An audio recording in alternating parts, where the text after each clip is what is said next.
What, did you think I'd just let myself go wild the whole year around? I only do that in the wintertime to hold a little bit of heat. So, why is it you think I quit posting videos of the sunset? Any ideas?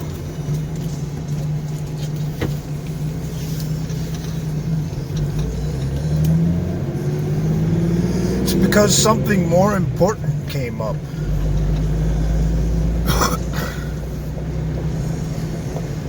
There's a legend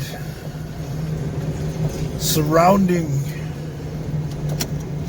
what some have called Nibiru, or the Destroyer,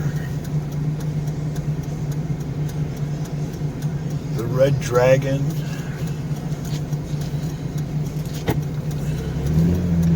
There's actually legends surrounding it from all corners of the earth, from every continent and every culture, if you're willing to look into it. But the most suitable one, at least wise in my opinion, was written on the roof of a temple in ancient Mesopotamia, now Iraq. And it told the story of what they called the ruler of the gods, with the ultimate power over positive and negative. According to the story, it's connected to our collective consciousness. How? I couldn't tell you. Could have to do with certain properties, certain role in the universe. Who freaking knows? But because of that connection, upon its passing, we determine the outcome. Should there be too much negative energy in the world on its passing, that meant destruction and renewal. In other words, it meant that we failed the test and the experiment had to be ended and restarted again. On the other hand, should positive win out and people fall towards the side of good, justice, and so forth and so on, we would get to ascend to the next level, whatever that might be.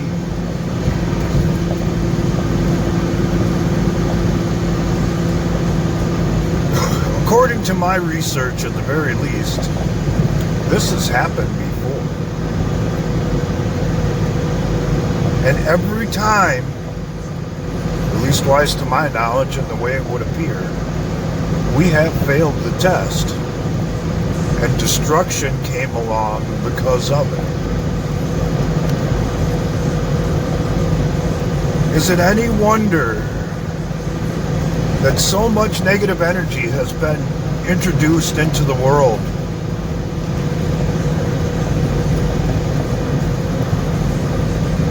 And that people are encouraged to withdraw within to themselves, be afraid of this, that, and the other thing, and be more self-centered as they do so.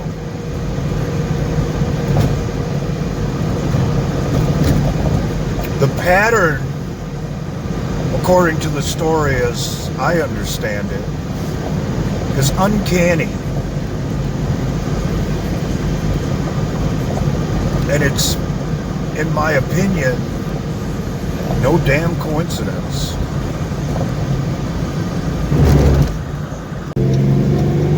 We should all be prepared by now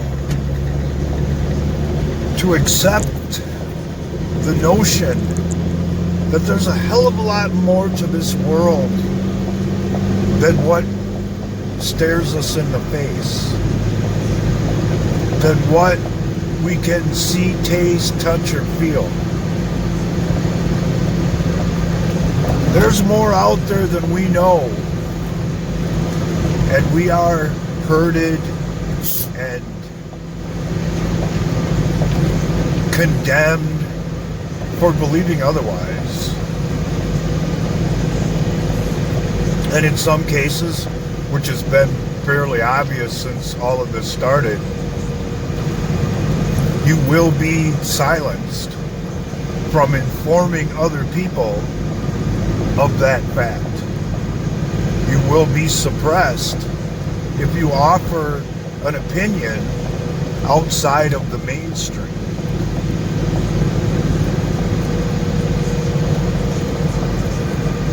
Why would that be so if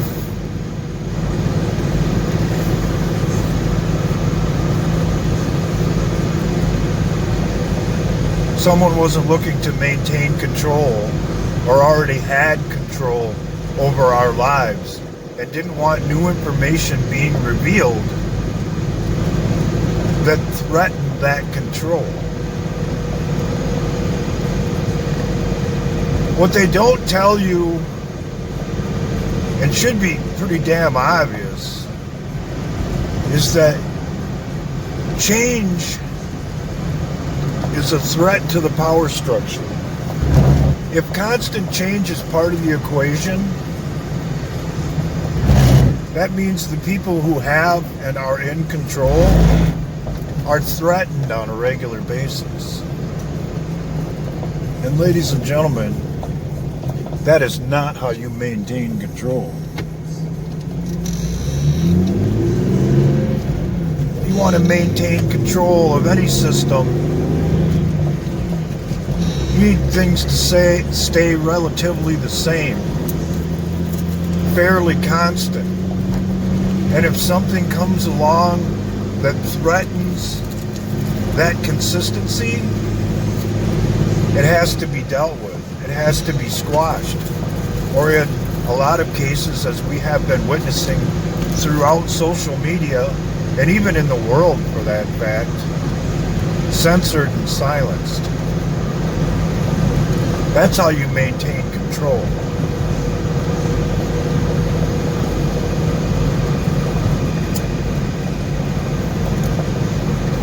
Now, whether or not something is actually lurking behind our sun, waiting to rear its ugly head, and in essence, pass judgment on all of us, I couldn't tell you for sure. But I have seen some strange things associated with the sky, especially at sunset, which tends to leave me open to that possibility.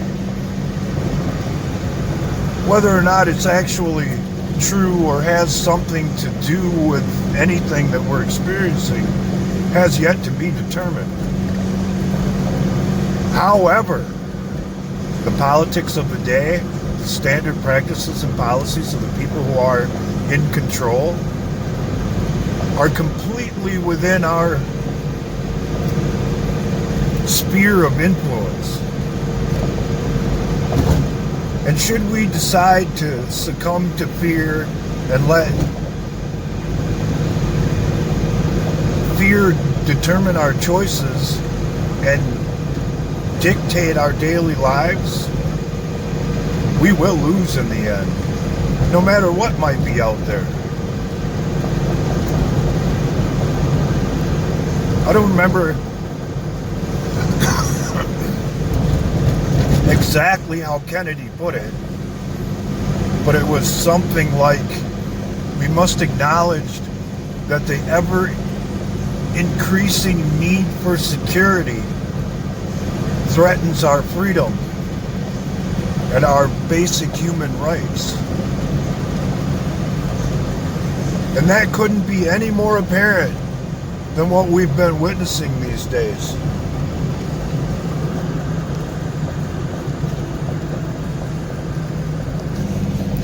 Because it should be pretty damn obvious to anybody who's even been paying half-ass attention that someone's trying to maintain control.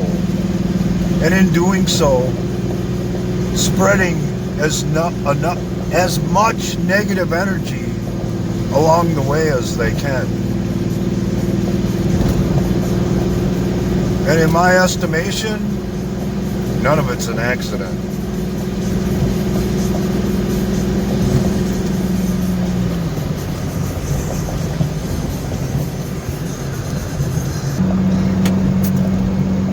I've mentioned this before.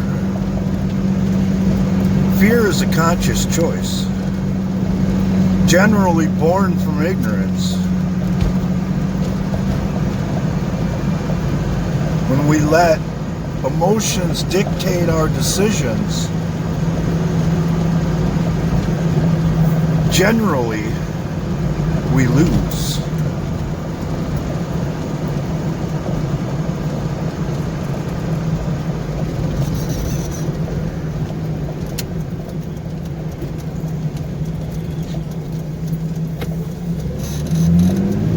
Someone out there knows that,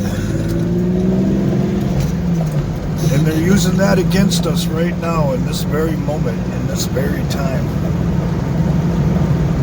And a lot of people are falling for it.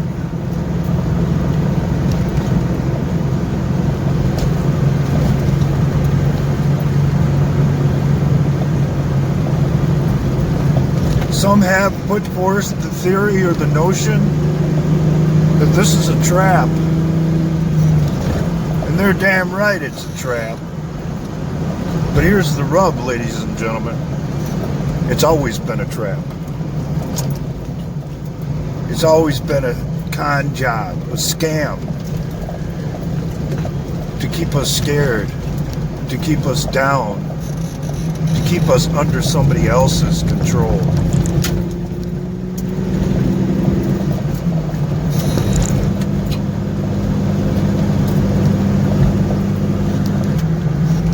I'm not here to tell anybody what to think. I have no desire to control anyone's thought process. The only thing I've ever wanted to make clear is that people shouldn't just go along without question and assume that the people who are supposedly the authorities have our best interest at heart.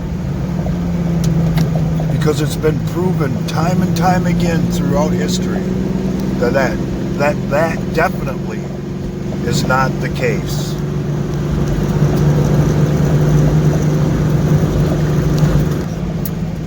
Now, I'll admit, I am not the best example to be talking about positive energy. Because my whole life, for the most part, has been trying to survive negative energy. And I have a whole powder keg of it stored up inside of me, and am prepared to use it under the right circumstances and situations to make a negative into a positive, because that's how I do it. Is it unhealthy? Could be. Is it dangerous? Damn right it is. Because on more than one occasion, because of that keg of negative energy that I keep inside of me, it has damn near destroyed me, my life, and potentially the lives of others. Because I hadn't learned to control it at that point in time. And what I know for a fact about negative energy, once you give into it and succumb to it, it dictates your life, your actions, even your beliefs.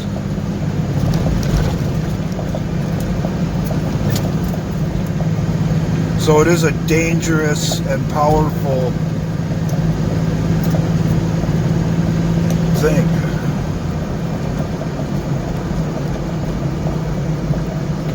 but it does have its uses.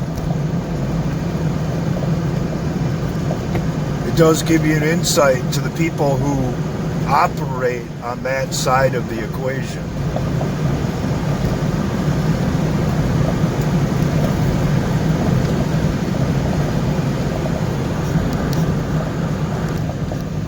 And let me give you a little insight to the people who operate on that side of the equation.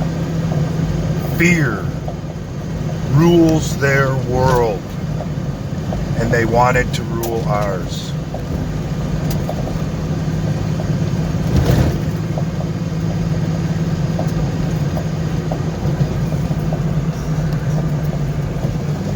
Being discovered for their practices, policies, and beliefs is their biggest fear. And they will do anything, and they will say anything in order to protect themselves and those that are in league with their beliefs.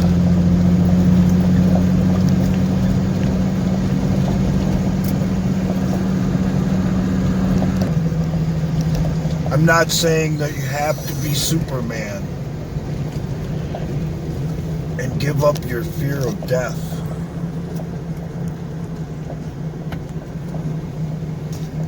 Darn it. It's about 12 deer standing over. But it might help.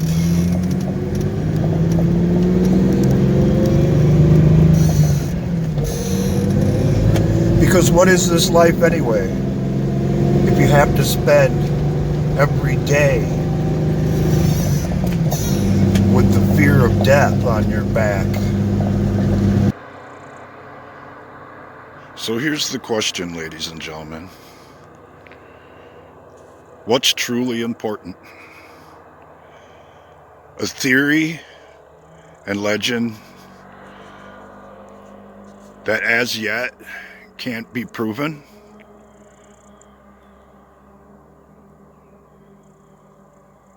And even if it was, there ain't a damn thing we can do about it? Or what goes on right under our noses and the reasons for it? And why these things might be happening in the first place? Which could potentially be connected to the legend itself.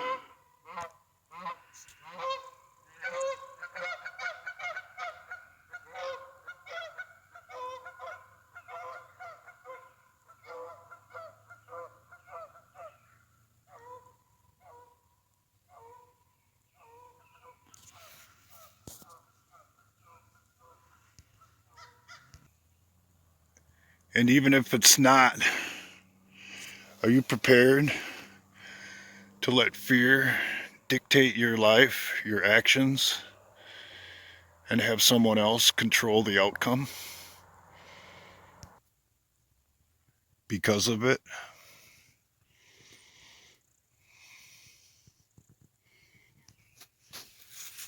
So master your fear before it masters you and destroys everything you hold dear.